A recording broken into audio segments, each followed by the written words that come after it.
우리의 근심과 걱정이 있어도 주님께 아뢰 때 은혜 가운데 승리할 줄 믿습니다. 기도하겠습니다. 하나님, 오늘도 귀한 예배를 드리는 우리 성도들에게 믿음의 마음을 허락하시고 또 듣는 귀를 허락하시고 우리의 모든 드려지는 예배와 헌신과 구별함이 하나님 축복의 은혜가 되게 하여 주옵소서. 마음속에 근심이 있는 자들이 주 앞에 나왔습니다. 그러나 우리가 약해서 나온 것이 아니라 하나님의 은혜 때문에 나와 있습니다. 하나님의 은혜로 살게 하시고 평안하게 하여 주옵소서. 말씀을 나눌 때 우리 함께 하실 것을 믿사오며 예수 그리스도 이름으로 기도올리옵나이다. 아멘. 요셉의 삶을 보니 정말 그래 이제부터라고 하는 생각이 참 많이 듭니다. 여태까지는 참 어려움과 그 고난과 억울함이 있었지만 그래 이제부터 요셉의 삶이 바뀌구나. 근데 요셉이 그냥 요셉이 되었을까라는 것을 아니다라고 계속 말씀을 드렸던 것 같아요. 근데 오늘도 좀 그런 부분을 강조하고 이야기를 나누고 싶습니다. 우리가 어렸을 때 이 아이였을 때 초등학교 때 저 때는 라떼라고 해서 죄송합니다만 국민학교에서 이제 초등학교로 바뀔 때였어요. 이제 초등학교가 이제 지금은 초등학교지만 근데 어렸을 때 공부하는 것만 뺀다면 어떻습니까? 아마 너무너무 행복하고 여기서 아마 분명히 그런 분이 있을 거예요. 나는 공부가 노는 것보다 더 재밌었다. 그런 분이 있을 수도 있겠지만 그런 분을 제외하고 아마 그냥 놀라고 하면 이것보다 더 재밌는 게 어디 있겠어요. 어렸을 때 뭐만 해도 다 재미있잖아요. 그렇죠? 지금처럼 할 거 많고 놀 거 많고 즐겁기만 하는 게 바로 어릴 때 바로 이 일들이었을 겁니다. 어릴 때 기억만 해도 참 즐거운 기억들이 참 많아요. 어른들이 아이들의 해맑은 웃음소리만 들어도 우리 어른들은 뭐라고 얘기하세요? 아이고 좋을 때다라고 얘기합니다. 우리 아이들이 웃는 모습만 봐도 행복할 때다, 뭘 해도 다 좋을 때다라고 행복해 보이는 것이죠. 하루하루가 의미가 있고 가치가 있고 어렸을 때 했던 좋은 경험과 훈련은 자신의 미래에 정말 밑바탕이 되고 결정적인 영향이 있는 것들, 그런 것들이 있기 때문에 우리 부모님들은 좋은 것만 가르치려고 합니다. 하지만 반대로 어렸을 때 받은 상처나 또 어렸을 때 받은 그 어려움을 극복하지 못하고 또 여러 가지 이 어려움이 인해서 그 아이가 잘 자라지 못하면 그때 받은 그 상처로 인해서 사회의 불만과 나쁜 범죄를 함부로 저지르기도 한다는 것이죠. 요즘 시대는 바로 그것이 결과로 나오고 있는 시대예요. 참 잘 건강하게 살고 있는 사람들이 있는 반면에 참 아픈 사람들도 참 많은 것 같아요. 우리가 소위 말하는 어떻게 저렇게 행동하지라고 하는 것은 이미 어렸을 때 그 성격과 성향들이 많이 결정되어진다는 것이죠. 그럼에도 불구하고 정말 물론 다 그렇게 나쁜 영향을 받았다고 나쁜 사람이 되는 건 아닙니다. 그 가운데도 그것을 반면 거울 삼고 좋은 사람이 되는 것들이 있죠. 어떤 영향을 받던 굳건하게 잘 사는 사람이 분명히 있습니다. 이제 그럼에도 불구하고 통계적으로 보면 분명히 좋은 가정에 있던 어려운 가정에 있던 나쁜 사람들은 늘 존재하기도 하지만 그러나 받은 상처는 무시할 수 없다라는 겁니다. 요즘같이 범죄를 함부로 저지르고 다른 사람의 생명을 함부로 여기고 또 학교 폭력이나 소위 일진이라고 하는 나쁜 행동, 근데 그 나쁜 행동들을 보게 되면 꼭 그 나쁜 가정 어렵다라고 하는 가정에만 있는 자녀들이 아니에요. 오히려 요즘은 잘 사는 가정, 풍요로운 가정에서 그런 나쁜 행동을 하는 경우들이 훨씬 더 많죠. 최근 3, 4년 동안 유명한 사람이나 연예인들이 어렸을 때 학교 폭력을 저질렀다고 하는 이야기가 끊이지 않습니다. 아니 지금 한 5, 6년이 지났는데 좀 어렸을 때 이런 뉴스들을 겪었으면 내가 크면 지금 하는 나쁜 행동이 결국 나한테 돌아오구나, 이렇게 배울 만한 시기도 지났는데도 아직도 끊이지 않는다라는 거예요. 그러니까 그 얘기는 뭡니까? 어렸을 때 하는 것들의 영향은 자기가 그런 판단을 하지 못한다라는 거예요. 알지 못하니까. 그래서 그렇게 자기가 나쁜 행동을 해도 결국 자기한테 돌아온다는 것을 모른다는 것이죠. 어쨌든 어렸을 때 하는 이 훈련과 경험은 굉장히 중요합니다. 두말할 것도 없죠. 요셉은 드디어 모든 고난을 견디고 자신이 꽃피울 나이 30세가 되었습니다. 이 30세가 되었을 때 기적 같은 일이 벌어졌죠.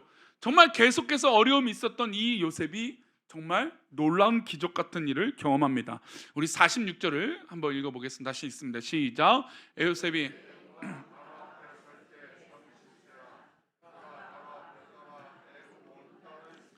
요셉이 애굽 왕 바로 앞에 섰어요. 이때 나이가 몇 살입니까? 30세예요. 그가 바로 앞을 떠나 애굽을 온 땅을 순찰하는 총리가 된 그 역할, 모든 나라의 살림을 자기가 할 수 있는 그 나이가 된 게 30세예요. 그러니까 누가 보면 야 30세에 저런 성공을 했으니 뭐 정말 잘됐다, 뭐 이 모습만 보면 우린 대부분 그렇게 기도를 합니다. 야 우리도 요셉처럼 우리 자녀가 앞으로 이 나라를 이끌어가고 또 영향력을 미치고 또 경제고 사회고 정치고 모든 면에서 영향력을 미치는 그런 사람이 되게 해줬어. 맞습니다. 그런 축복 기도해야죠. 그런데 요셉의 어떤 그런 삶의 과정을 모른 채 그냥 그렇게 결과만 보고 있을 수는 없다라는 것이죠. 우리 모두 어렸을 때 꿈을 꿉니다. 뭐 대부분 우리 어렸을 때, 우리 성도님도 어렸을 때 꿈은 뭐 대통령, 의사, 뭐 판사, 뭐 다 사 들어가는 직업들을 꿈꾸죠. 모두 다 그 꿈을 이루는 것은 아닙니다. 자신에게 어떤 이 일이 일어날 것을 알고, 내가 좋아할 것을 알고 미리 그렇게 준비하진 않아요. 근데 저는 좀 특이한 것 같아요. 특이하다는 건 좀 다른 것 같아요. 저는 어렸을 때부터 교회를 6살 때 갔을 때 그때 꿈이 생긴 게 목사였거든요. 그렇게 목사가 되었다라고 했을 때 보면 저는 좀 특이하지만, 그러나 대부분의 사람들이 얘기했을 때 어렸을 때 그 꿈을 이뤘는가? 라고 했는데 그 꿈대로 살기는 쉽지가 않아요. 요셉에겐 꿈이 있었습니다. 어렸을 때 꿈을 꿨죠. 어떤 꿈을 꿨습니까? 해와 달과 별이 12개의 별이 자기에게서 엎드리는 꿈을 꿨어요. 볏집단이 자기에게 엎드리는 꿈을 꿨어요. 근데 이 꿈을 어렸을 때 꿨을 때 앞으로 나는 총리가 될 거야, 앞으로 나는 어떤 존재가 될 거야, 이런 꿈이었습니까? 아니죠. 그저 부모와 가족이 자기에게 엎드리는 것 같은 그런 상징적인 꿈이어서 형들에게 가서 이 얘기했어요. 형들 보세요, 내가 이런 꿈을 꿨어요. 2번이나 꿨어요. 형들이 가뜩이나 미웠는데 어떻게 해요? 더 미움을 샀죠. 그래서 제가 이 설교를 하면서 요셉은 한 가지 없었던 게 있어요. 뭐가 없어요? 눈치가 없었던 것 같아요. 사람이 좀 눈치가 있어야 돼요. 자기가 이 말을 했을 때 저 사람들이 어떤 반응을 할지. 저는 참 어렸을 때 천진난만해서 그런지 저도 참 어렸을 때 눈치가 없었어요. 무슨 말이든 다 편안하게 하면 사람들이 그냥 다 내 마음처럼 즐겁게 받아줄 줄 알았는데, 잘하면서 그게 아니라는 걸 알았어요. 내가 하는 말이 무조건 저 사람이 내 마음과 같이 받아들일 수는 없구나. 그래서 저 사람의 마음을 이해하고 말을 해야 되구나. 이런 것들이 훈련돼요. 그럼에도 불구하고 잘 될까요? 안 될까요? 안 되죠. 참 이 사람이 눈치 없고 상황 판단이 참 쉽지는 않은 것 같아요. 요셉이 그런 철없는 시간들이 있었어요. 그런데 아버지의 사랑을 받고 그런 축복을 받았고 꿈을 꿨던 이 청년이 자그마치 몇 년을 훈련을 받은 겁니까? 17세. 자 보세요. 우리 창세기 30장 2절은 이 고난받긴 시점을 이야기하고 있습니다. 함께 읽겠습니다. 시작. 17세의 소년으로서 그의 형들과 함께 양을 칠 때에 그의 아버지의 아내들 실바의 아들들과 더불어 함께 있었더니 그가 그들의 잘못을 아버지에게 말하더라. 그러니까 눈치가 없는데 고자질도 잘하는 사람이었어요. 그냥 형들이 잘못하면 일러 바치기에 앞장섰던, 우리 2명의 자녀를 이상 키우는 분들을 보면 알겠지만 엄마가 올 때까지 기다려요. 자녀들은 왜 기다려요? 언니가 잘못했다, 오빠가 잘못했다, 아니 누가 잘못했다, 그걸 잃으려고 문 앞에서 기다리고 있어요. 엄마가 오면, 아빠가 오면 누가 잘못했다고 막 일러 바치죠. 근데 다른 형들은 안 그러는데 이 요셉만 유독 아버지 옆에서 일러 바치는, 그냥 미움을 그냥 그대로 사는 그런 행동을 잘하는 아이였습니다. 물론 지금으로 따지면 고2, 고3 되는 나이예요. 지금 우리나라의 고2, 고3, 우리 부모님이 숨도 못 쉬는 나이 때잖아요. 그죠? 그냥 고2, 고3 때 공부도 평소에 잘 못하는 게 꼭 고3만 되면 공부한답시고, 평소에 공부를 잘하고 못하고를 말하는 게 아니에요. 그것이 꼭 정답은 아니니까 우리 이제 그 정도는 이제 아시죠? 근데 예를 들어서 그래요. 평생 공부에 대해서 관심이 없다가 고3 되니까 어깨에 막 힘들어가요. 지가 고3이라고. 그러면서 부모님이 뭐만 잘못하면 엄마 때문에 아빠 때문에 공부를 못하고 있다고 평소에 자기가 못해놓고 그 얘기를 막 다 끄집어 내도 용납이 되는 시기가 언제예요? 이때예요, 이때. 만 17세, 18세. 모든 것이 가해요. 모든 것이 용서가 되고 모든 것이 용납이 되고 모든 것을 맞춰줘요. 먹는 거, 입는 거. 그래서 우리 아버지들이 집에 와서 이 아이 때 키우는 이 자녀들을 보면 가장 서운하죠. 아버지는 저 뒷전이에요. 왜요? 아이가 지금 예민한 시기거든요. 사춘기보다도 더 예민한 시기거든요. 이때는 뭐 건드렸다간 그 모든 책임이 온팡 부모님 책임 되니까 그저 아버지든 어머니든 다 눈치 보며 맞춰줄 수밖에 없어요. 그러니까 왜 그러냐면 그만큼 예민한 시기인데 그만큼 책임이 더 큰 우리나라의 좀 독특한 결정이 있는 시기이기 때문이에요. 근데 그럴 때 이 아이가 그렇게 예민할 것 같은 시기에 뭐가 시작됩니까? 꽃길이 열렸습니까? 축복이 있습니까? 우리 부모님들 우리 자녀들을 위해서 기도하잖아요. 우리 자녀들이 하나님 평안하고 축복의 통로가 되고 꽃길이 열리게 해달라고 기도하죠. 아멘. 기도 안 하세요? 기도하시잖아요. 우리 자녀들이 그렇게 잘 되기를 바래요. 17살 때 나이에 이 아이가 어디 가서나 칭찬받고 인정받는다면 얼마나 기쁘겠습니까? 야곱은 그렇게 이 요셉을 사랑했어요. 실제로 다른 형들은 말도 못 붙였는데 요셉은 그렇게 사랑을 받았던 아이입니다. 그렇게 될 줄 알았고 그렇게 사랑을 했습니다. 그런데 이 아이에게 허락되어지는 건 꽃길이 아니라 완전 죽을 길이 열린 거죠. 죽음의 위기도 한두 번도 아니었습니다. 그리고 처절하게 자기의 옷은 벗겨졌고 남이 입혀주고 억지로 버려지는 옷을 입었어야 됩니다. 먹을 것도 내가 먹고 싶은 거 먹지 못했습니다. 남는 걸 먹을 때가 훨씬 더 많았을 것입니다. 눈칫밥도 먹었을 것입니다. 평생에 눈치 한번 보지도 않았던 이 아이가 눈칫밥을 먹으며 자기의 인생을 살기 시작합니다. 그 나이가 꽃다운 17살 이후에요. 그리고 인생의 가장 행복하고 즐거울 나이일 땐 이 20살 때, 20대를 이렇게 보내고 감옥에서 보냈습니다. 우리가 우리 자녀들을 키우면서 잊지 말아야 될 것들이 늘 있어요. 요즘 사회를 진단하면서 꼭 기억해야 될 건 믿음의 성도들은 당연히 믿음이 있어야겠지만 첫 번째로 사회성이 있어야 돼요. 우리 아이들이 사회성을 잃어버린 채 나만 옳고 나만 괜찮으면 우리 집안에서만 괜찮으면 되는 아이로 키우면 안 됩니다. 일본을 7, 80년대 보내면서 혼자 지내고 이 집안에서 갇혀 지내는 사람들이 많다고 그게 사회적 문제라고 했는데 우리나라가 똑같이 지금 그러고 있어요. 아무것도 하지 않고 일도 하지 않고 뭔가 사회적으로 결여되고 그냥 집안에서 막 은둔형 외톨이로 지내는 경우들이 너무나 많다라는 거죠. 사회성이 없어요. 우리 집에서는 너무 예쁘고 아름답고 귀한 자녀인데 이 아이가 바깥에 나가면 아무것도 할 수 없는 거예요. 하나님께서는 요셉을 어떻게 보면 강제로 키우셨죠. 집안의 아버지 사랑만 받았던 이 아이를 끄집어내셨습니다. 물론 죽음의 위기도 있고 어떤 어려움도 있었지만 오히려 그에게 살 수 있는, 열심히 살 수 있는 힘이 됐던 것이죠. 그래서 사회성을 키우십니다. 두 번째로 어려움이라는 걸 겪게 하셨어요. 우리 아이들이 꼭 이렇게 막 잘 다닙니다. 뭐 우리 남자 아이들 키우고 여자 아이들 키우든 뭐 어떤 아이들 키우든 이 아이들이 뭐 요즘 집안에 아이가 딱 태어나면 집안에 뭐가 없어져야 됩니까? 모서리가 다 없어져야 돼. 모서리. 어렸을 때 저는 지금도 기억하지만 하도 머리를 많이 부딪혔던 것 같아요. 그냥 지나다니면서. 그래 저희 동생도 그렇고 제 동생도 그렇고 저도 그렇지만 뭐 장이나 TV장 올라가서 TV를 넘어뜨렸던 기억도 나요. 뭐 그렇게 자랐거든요. 아무리 부모가 하지 말라고 말려도 사고 나요, 안 나요?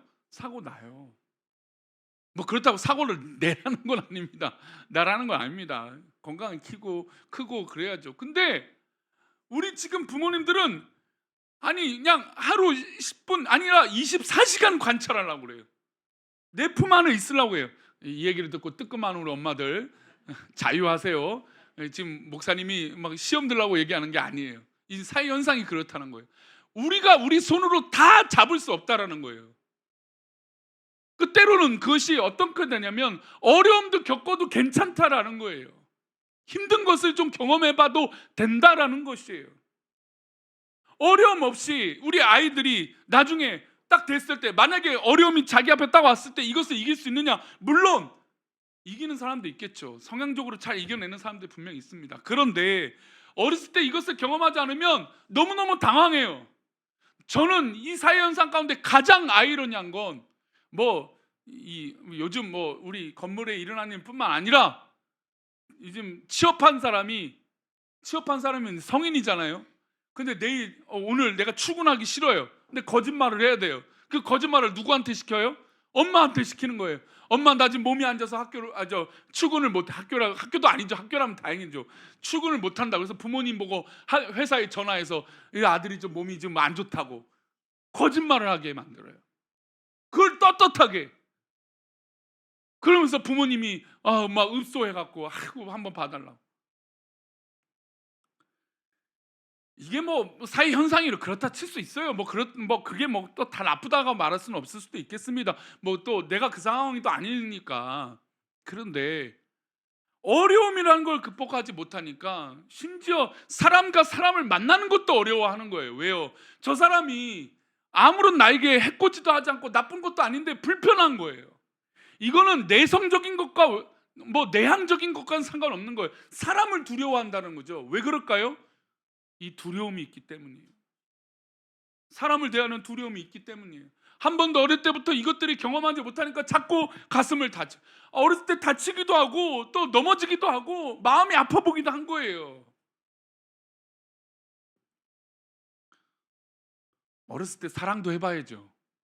아닌가요? 저는 뭐 이렇게 사랑을 많이 해본 적이 없어서 잘 모르지만 성도님도 사랑을 해봐야죠. 사랑 받는 것도 알아야죠. 사랑하는 것도 알아야죠. 어려움 없이 모든 것을 할 수 없다는 거예요. 그런데 하나님은 요셉을 그렇게 사용하시기 시작해요. 그렇게 훈련되게 시작하세요. 만약에 야곱의 품속에만 있었던 이 요셉이 총리가 됐다면 그 나라가 잘 됐을까요? 성도님 생각해 보세요. 그 나라가 정말 요셉이 통치하는 그 나라가 잘 되었을까요? 저는 아마 망하는 나라가 됐을 겁니다. 그러나 요셉을 하나님께서 훈련시켜 주시는데 그 훈련의 과정은 우리가 그냥 단순한 시간들이 아니에요. 너무나 어렵고 힘들죠. 그래서 부모님의 손이 아닌 하나님의 손에 자라는 것을 가르쳐 주신 것이죠. 가장 중요한 시기, 가장 아름다운 시기, 가장 꽃피울 시기의 고난이 연속이었습니다. 우리가 가끔 살다 보면 이 중요한 시기에 어려운 일들이 일어나는 경우들이 있어요. 이렇게 정말 행복하고 잘 살아가고 있는데 어려울 때가 있습니다. 고난이 있을 때가 있어요. 근데 그때는 시간이 잘 갑니까 안 갑니까? 좋고 행복할 때는 시간이 잘 가죠. 그런데 어려움이 있으면 너무너무 시간이 안 가요. 혹시 한 끼를 굶어 본 적이 있으십니까? 억지로? 요즘은 이제 억지로 금식하는 경우는 내일 뭘 해야 돼요? 내시경을 해야 돼요. 정기검진을 받아야 돼요. 그럼 억지로 음식을 금식합니다. 그거보다 어려운 게 없어요. 그러면 이제 막 시간을 재요. 6시부터 뭐 5시부터 밥을 안 먹어야 된다. 아무것도 안 먹어야 된다. 물도 먹지 말아야 된다. 이제 대장 검사하면 더 큰일이죠. 그냥 다 쏟아내야 되니까. 근데 막 그 다음날 됐어요. 근데 그냥 바로 막 먹을 수 있습니까? 없습니까? 못하죠. 근데 가벼운 것부터 먹어야 돼요. 그런 시간들이 필요해요. 근데 시간이 잘 갈까요? 안 갈까요? 어쩜 그렇게 시간이 안 갑니다. 그러니까 사람은 내 상황에 지금 집중하는 이 고난이 있을 때 시간이 참 안 가요. 고난이란 게 그래요. 그럼 요셉의 13년이라고 하는 시간이 잘 갔을까요? 너무너무 어렵고 고통스러운 시간들이었겠죠. 평안하고 늘 즐거운 일이 있으면 그냥 그 추억 때문에 시간들이 너무너무 잘 가요. 우리 성도님들 여행을 가보십시오. 얼마나 행복합니까? 여행 가면 시간이 그냥 언제 간지 모르게 벌써 하루가 지나요. 행복하고 좋은 일들은 그렇습니다. 근데 어렵고 힘든 일이 있으면 이걸 또 내가 어떻게 될까? 힘든 노동이 있으면 이걸 내가 또 어떻게 될까? 시간이 참 안 갑니다. 그 시간이 자그마치 요셉에게 몇 년이 흘렀습니까? 13년이 흐른 것이죠. 그런데 요셉의 삶 가운데 이 13년을 빼고 말할 수 있을까요? 성경은 분명히 기록한 것에 요셉의 아버지 앞에 축복받고 살았던 이 시기보다 요셉이 삶을 기록한 이 성경의 삶이 이 고난의 시기가 훨씬 더 많은 부분을 기록하고 있다는 것을 잊지 마십시오. 왜요? 요셉의 삶이 그렇게 되고 총리가 되었고 이런 결과를 얻을 수 있었던 건 그런 고난의 삶이 있었기 때문이에요. 그래서 우리가 받고 있는 이 고난과 어려움을 기억할 필요가 있어요. 히브리서 10장 32절은 고난받는 유대인들을 향하여 그 고난을 기억하라고 얘기하고 있어요. 함께 읽겠습니다. 시작. 전날에 너희가 빛을 받은 후에 고난의 큰 싸움을 견디어 낸 것을 생각하라. 아니, 빛을 받았으면 빛이 돼야죠. 축복이 일어나야죠. 그런데 오히려 빛이 되었는데, 내가 교회를 다녔더니, 내가 믿음 생활하는데 오히려 우리에게 뭐가 있습니까? 고난이 있는 거예요. 고난이. 그런데 그 고난이 작아요, 커요? 큰 싸움이 일어난다는 겁니다. 그리고 우리는 그 믿음 안에서 우리를 그것을 견뎠던 것을 기억해 보라는 겁니다. 기억하면 이 모든 것이 누구의 인도하심입니까? 하나님의 인도하심이에요. 그래서 요셉도 고난 가운데 이 감옥 같은 곳에서, 그곳에서 누구와 함께 하신 걸 깨달았습니까? 하나님이 함께 하심을 깨달은 거예요. 아, 왜 어렵지? 왜 힘들지? 왜 고난이지? 고난 속에만 빠져 있는 것이 아니라 그 고난 속에 뒤를 돌아봤더니 하나님이 함께 하심을 깨달았다는 것이죠. 이것이 오늘 우리에게 중요한 거예요. 요셉이 그냥 단순히 총리가 된 것이 중요한 것이 아니라 이제부터 그가 함께 했던 하나님의 영향력이 나타나는 거예요. 그게 중요한 것이죠. 그게 고난을 이기는다라는 게 이 단순한 개념이 아니에요. 그 고난 가운데 어떤 일이든 하나님이 함께 하심을 깨달아서 그것을 고백하는 것이 중요하다는 것이죠. 그래서 욥은 그가 받는 이 고난 끝에 물론 나중에 하나님 앞에 혼이 나기도 하지만 그럼에도 불구하고 그 고백을 이렇게 하고 있습니다. 우리 욥기 23장 10절인데요. 함께 읽겠습니다. 시작. 그러나 내가 가는 길을 그가 아시나니 그가 나를 단련하신 후에는 내가 순금같이 되어 나오리라. 할렐루야. 우리 성도님들 가운데 어려움이 있거든, 고난이 있거든, 우리 자녀들에게 어려움이 있거든, 이것은 이를 살리는 일이에요. 하나님 우리를 죽이고자 하시는 일들이 아닙니다. 하나님이 우리를 살리시고 우리에게 기도하게 하시려고 하는 거예요. 예배 전에도 우리 한 권사님이 암 진단을 받으셔서 고백하시는 게 저에게 그런 고백이에요. 목사님, 이 늙은이를 기도하게 하시는 것 같습니다. 이 고백이 어떻게 나와요? 어떻게? 가능한 일이 아니죠.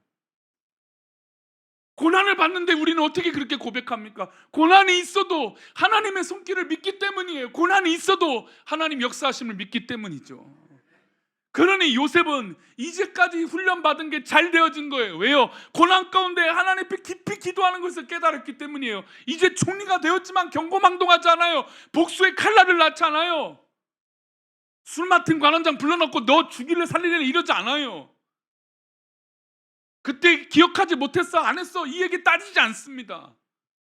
그저 하나님이 허락하신 시간에 넉넉히 이기는 것이죠.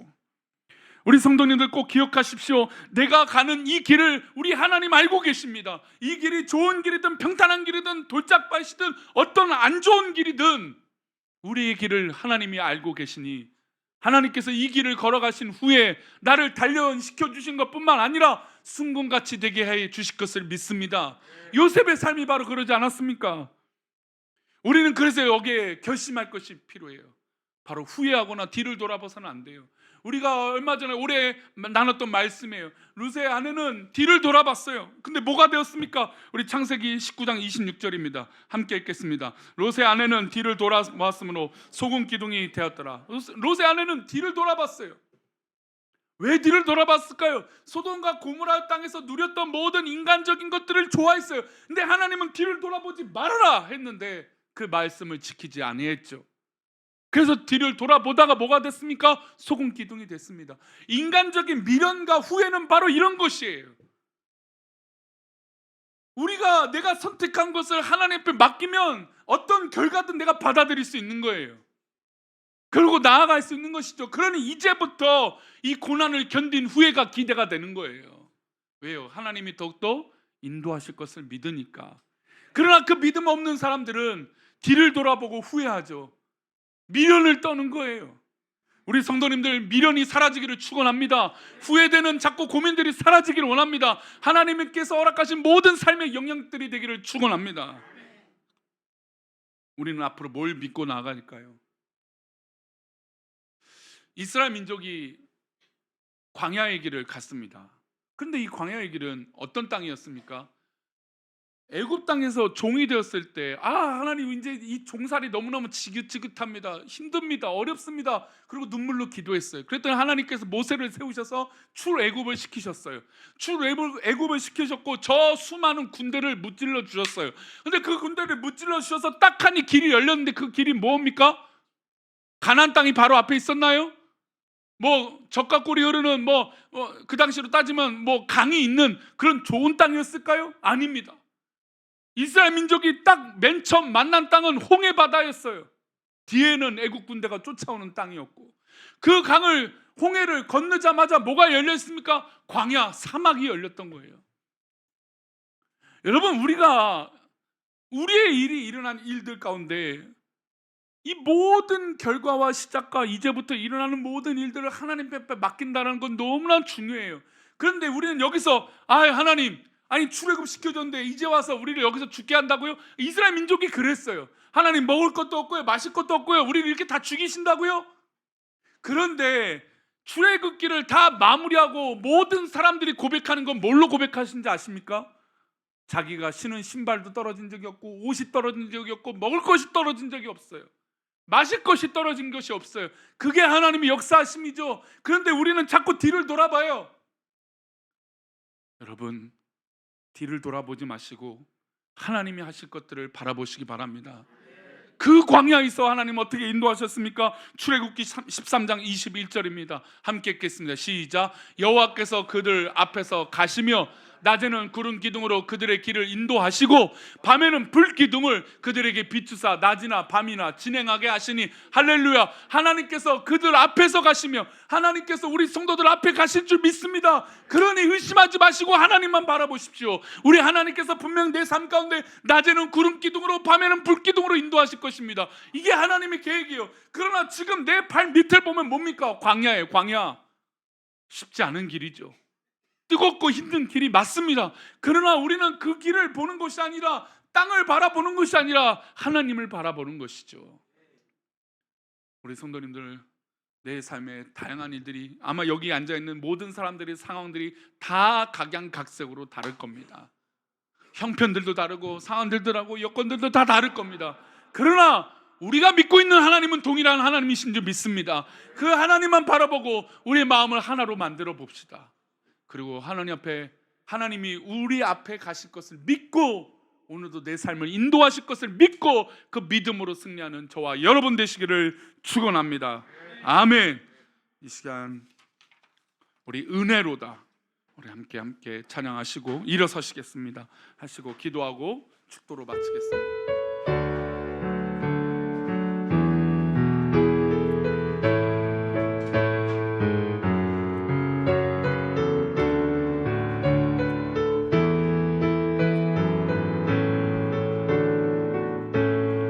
시작됐네.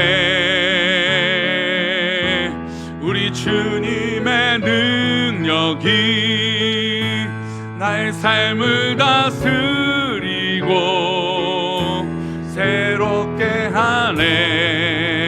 자유하네. 자유하세요. 성도님들, 자유하세요. 이길 수 있습니다. 승리할 수 있습니다. 우리 하나님 함께 하실 것입니다. 아멘. 삶을 변하거나 충만하네. 은혜로다, 은혜로다. 주의 은혜 한량없는 주의 은혜, 주의 은혜, 은혜로다, 은혜로다.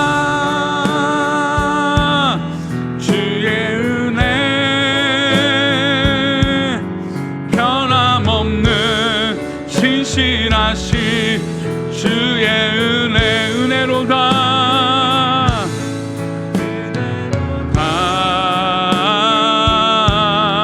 주의 은혜, 주의 은혜 한량없는 주의 은혜. 그렇습니다. 우리에게 허락한 건 다 은혜입니다. 은혜로다.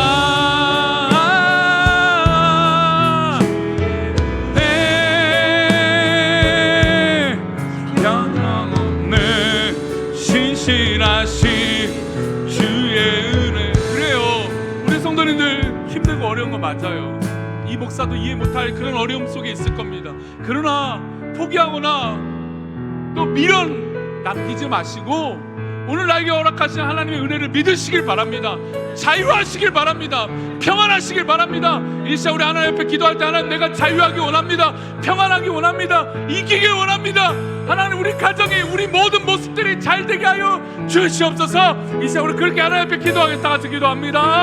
하나님 아버지, 우리가 주님의 손길 안에 주님의 은혜 가운데 있기를 원합니다. 주님의 사랑 속에 있게 하여 주옵소서. 그 주님의 영광 가운데 살아가며 그 은혜 속에 살아가며 그 풍성하신 은혜 속에 살아갈 수 있는 하나님 믿음의 모습 있게 하여 주옵소서. 사랑하는 우리 교회 모든 성도들에게 자유함을 허락하여 주옵소서. 이길 수 있는 믿음을 허락하여 주옵소서. 주여, 우리에게 한량없는 은혜를 부어주셔서 정말로 크신 은혜 속에 살아가며 승리할 수 있도록 복을 내려 주옵소서. 우리 성도들로 하여금 하나님의 놀라우신 사랑과 그 은혜가 넘치게 하여 주셔서 그 영광 가운데 승리하며 살아갈 수 있는 은혜가 넘치게 하여 주시옵소서.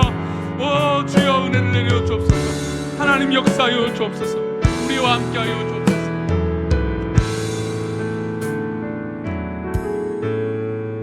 하나님, 이 시간 간절히 기도하는 것은 우리 안에, 우리 성도들 가운데 자유함이 없는 자가 있거든, 평안함이 없는 자가 있거든, 불안에 떠는 자가 있거든, 하나님 그 마음을 자유하게 하여 주시고 평안케 하여 주시고 하나님 주시는 은혜로 이겨내게 하여 주시고 이 고난을 견딘 후에 하나님의 역사가 이제부터 시작된 것을 믿고 낮에는 구름 기둥으로 밤에는 불 기둥으로 우리 함께 하시는 우리 하나님, 나의 앞에 가시는 우리 하나님을 믿게 하여 주셔서 우리가 낙심 속에 미련 가운데 살지 않게 하여 주시고 하나님의 은혜 속에 살아가는 우리 모두가 되어줄 수 있도록 복을 내려 주옵소서. 이 한 주간도 우리 성도들 낙심 가운데 살지 않게 하시고 우리 자녀들, 우리 가족들, 우리 모든 성도들의 삶 가운데 하나님의 평강이 넘치게 하여 주옵소서. 그 은혜가 우리 성도들 삶 가운데 시작되게 하여 주옵소서. 인도하여 주실 것을 믿사옵고 거룩하신 예수 그리스도 이름으로 기도 올렵나이다. 아멘. 이제는 우리 주 예수 그리스도의 은혜와 아버지 하나님의 크신 사랑과 성령님의 감화감동 위로 교통하심이 오늘 말씀을 듣고 이제부터 이 고난을 겪고 난 이후에 하나님의 놀라운 은혜를 믿음으로 이 고난이 큰 것이 아니라 하나님의 은혜가 큰 것임을 믿고 참된 평안함과 자유함을 누리고자 하는 우리 모든 성도들의 삶과 가정과 사업터와 직장과 모든 자녀들과 우리 손주들과 우리 부모님과 모든 가족들 머리 위에 우리가 하고자 하는 모든 미래의 선택들 위에 이 나라 이 민족 위에 이제로부터 영원까지 함께 계시기를 간절히 축원합나이다. 아멘.